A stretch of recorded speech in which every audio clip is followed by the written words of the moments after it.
меня нет дома, оставьте сообщение. Привет. Что случилось? Сколько времени звоню? Не могу тебе дозвониться.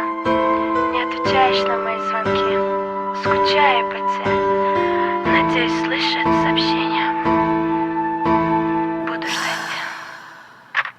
Karanlık gece Yıldızlar asmanlı Katıp beğenip tüm hava sevgimiz başlandı Kim bilecek ünlümünün sonu mi Kim söndürecek gelip yüreğimin odunu Nereden bilmeliydim senin o hapı tarihini Öngörsüz yetmezdi etmeli senin tarifini Adını yüreğime yazdım inni pozmalı oldum Men seni boşun cemlepini uzağa yolladım Yanar sevmedim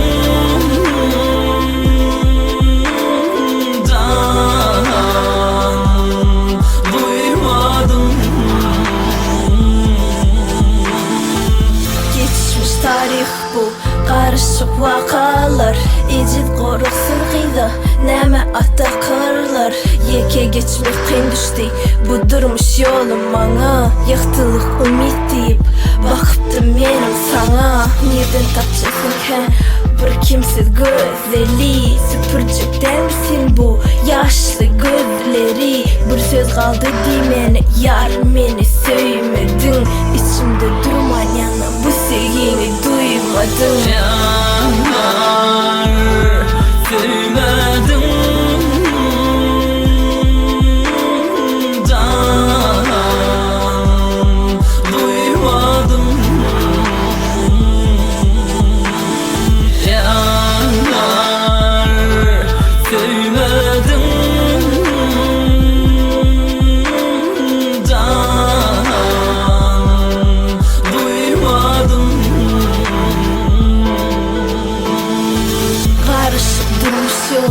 Yanlıştırdı adıştım Şokun günün birine men sana sataştım Çıkış yolu yalı görüptüm yarım men seni Yalvaryan kıyımında yeke koyup gitme beni Yeke koymadım senin ıkbalın buyruğu bu Ovadan siratım keşin menin gözlerimde du İki deniz çeşme ettin menin kara gözlerimi Saklama oza okla ağır degen sözlerimi Gözler yaş duman akar sessiz karanlık geceler Ikbal güllerim bana çekilendi Gecelerinde durmuşum da dine Sonsuz sessizlik Monun manisi dine Sonsuz sensizlik Yakin mi daş yakin mi kaç dediler Kara gözüm yok sözüm yok mu çözüm Sessizlik yeke özüm yeke çözüm Ölüm dediler gülüm Men bilem ok nakili geçecek sensiz her